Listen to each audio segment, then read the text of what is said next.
How to add fonts to Cricut on iPhone. Step 1. Download the font. Step 2. Open your iFont app. Note, you can download the iFont app from the App Store. Step 3. Tap on Import. Select the font zip file, then again tap on Import. Step 4. Install the font and tap Allow to download the configuration file. Step 5. Now tap Close and go to your settings. Step 6. Tap on Profile Downloaded, then Install. Enter your passcode and tap Install again. Step 7. Open your Cricut Design app and select Text from the bottom toolbar.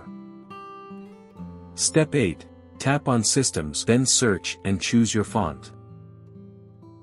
For more such help and information, visit us at www.manimaker.com or call us at +1 786 866 5932 +44 020 3983 0480.